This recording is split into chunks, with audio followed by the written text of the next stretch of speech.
Hi, my name's Deb Marnie and I'm from Aussie Maille. Welcome to our chainmail tutorial channel.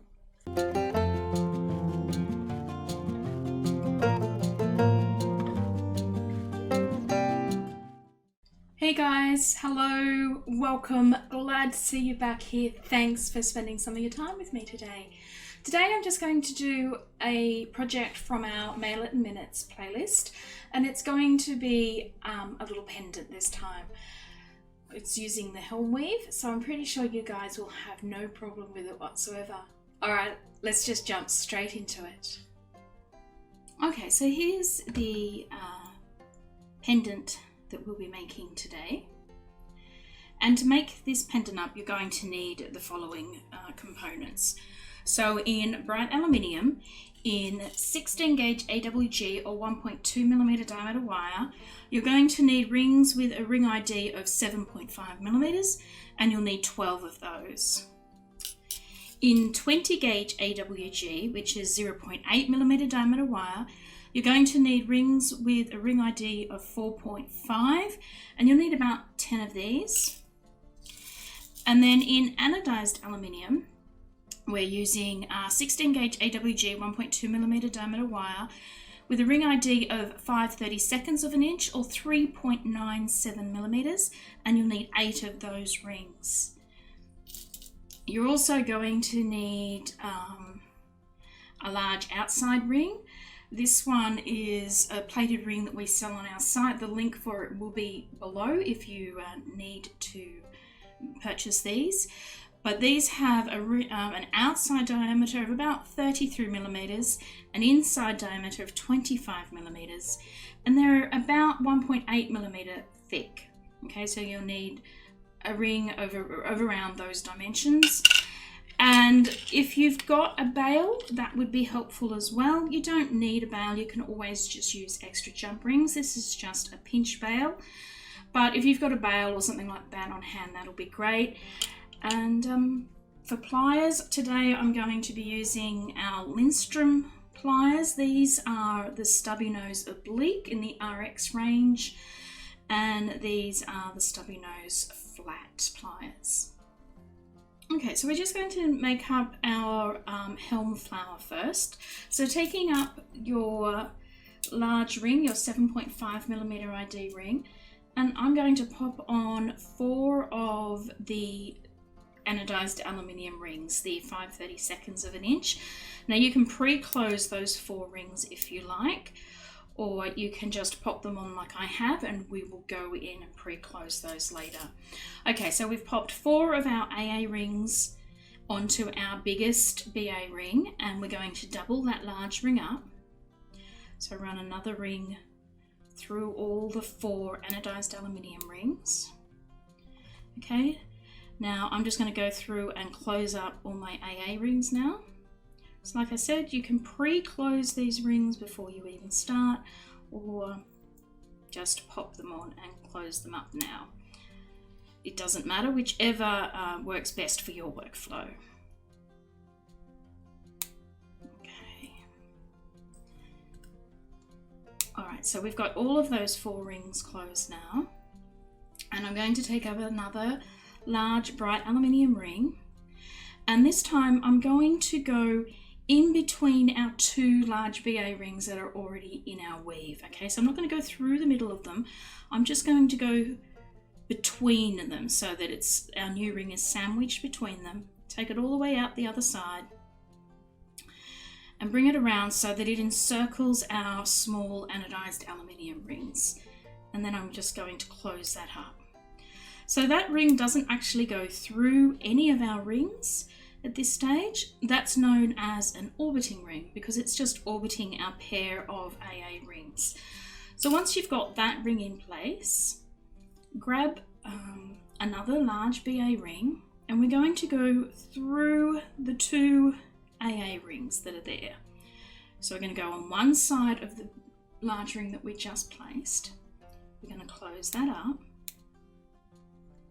and then we're going to take up another large bright aluminium ring. We're going to flip our work over to the other side. Okay, so we've just placed this ring here. We're going to flip our work over and we're going to place another ring through here so that we've got two large bright aluminium rings, one on each side.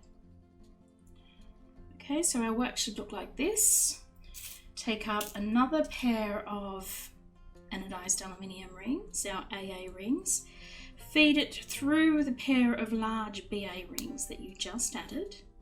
Okay, so make sure you place two of those.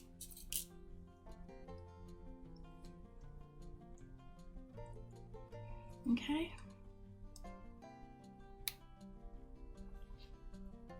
So we've got two rings placed there.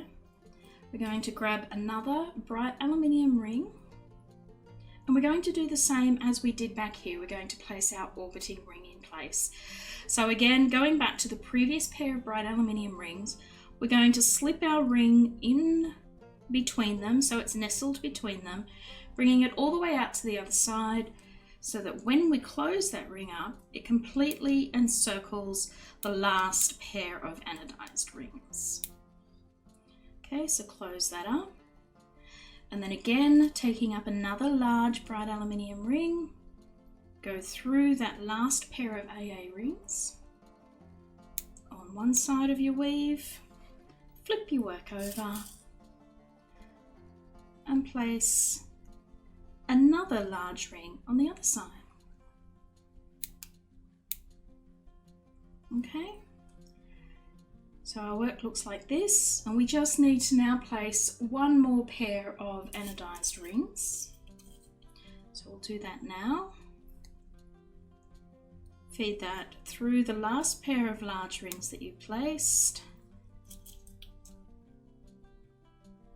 Okay, one more.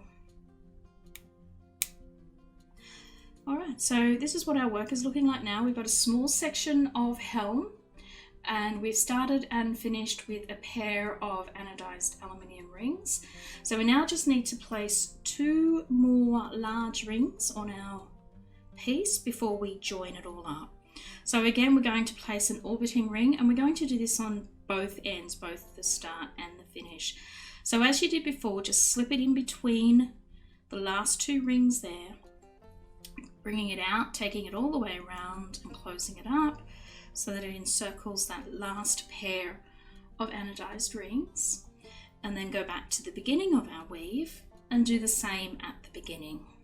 So we want both ends of our piece of Maille, a piece of Helm's weave, sorry, to look exactly the same. Okay, so there you are. We've got our section of Helm, and now we're just going to join that together. To do that, you just want to bring both ends around to each other, and then with another large bright aluminium ring, we're going to feed it through the pair of anodized rings on this end and the pair of anodized rings on that end. So just do that, go straight through both of those just like that, close it up.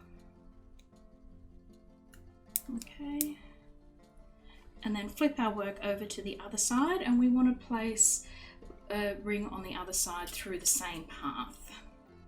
Okay, so another large bright aluminium ring, taking it through the anodized aluminium rings on both ends of our weave, and we close it up. So that is a Helm flower. So what you've made there is a Helm flower, and you could stop at that. That's a great little unit. I usually like them a little bit stiffer, but because we're putting this inside a ring, the fact that it's a little bit loose is not a problem. Okay, so our next step is to attach our Helm flower to our large outer ring, and we're going to use our 20 gauge 4.5mm ID rings for this. So take one of those rings up now, open it up, position your Helm flower inside the ring, and then we're just going to feed this ring through the section here where the double rings are, through there, and then through the large chain, the large ring, sorry. Close that up. All right, and I'm going to repeat with a second ring. It's up to you. If you don't like the look of the 2 in there, don't put them in. I'm just going with 2 so that it matches the doubled rings in the middle of the helm flower there, the connecting rings. Okay, so there we go. We've got 2 of those rings in place, and we just want to do that now to every other set of doubled rings in our flower. Okay. Okay, so just go through and join your piece of work now, your helm flower, to your large outer ring at each of the points where you've doubled the ring up in the flower. Okay, so this is a really simple but effective way to make a lovely pendant. So we're nearly there.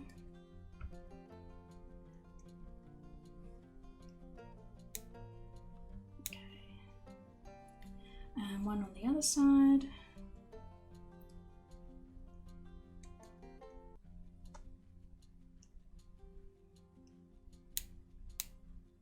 We'll place one more.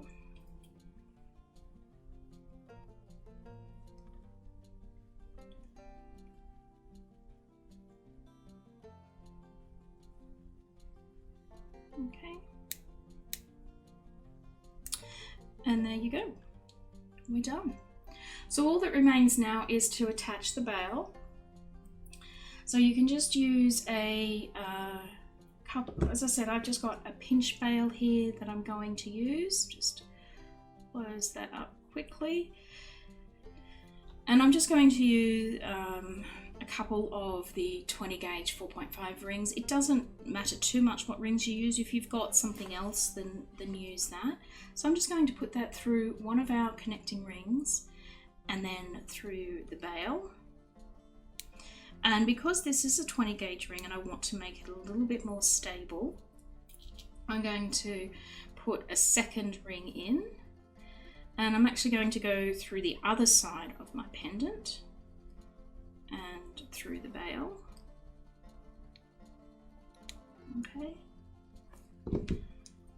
And that just makes that hang a little bit better and is a little bit more secure. If you are worried about that point, pop in a thicker, slightly thicker ring if you've got it on hand. And that's it, guys. That's the basic unit there of a helm flower inside a large ring. Now, as I said, this is the basic unit. You could do a lot of this to jazz it up, make it your own style. Let me know by leaving a comment below if you're interested in me doing another quick follow-up video showing you some different ideas that you could jazz this up. Alright, otherwise there you go, guys. A beautiful pendant finished pretty quickly. Hi guys, well that's it. That's the tutorial for today. I hope you enjoyed it and it inspires you to make some pendants of your own.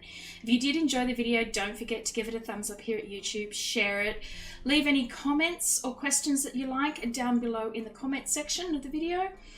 And if you really liked it and you want to offer us some more support and you haven't subscribed, then consider doing that. And while you're there, don't forget to hit the bell so you get notifications every time we upload some content to you guys.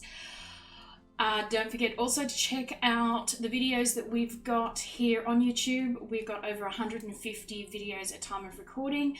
And last but not least, don't forget to click on the little link up here for the shop when it appears, where you'll be able to find tools and components and all the bits and pieces you need to make these tutorials up. Alright guys, thanks again for spending some time with us, and I hope to see you sometime in the very near future. Bye!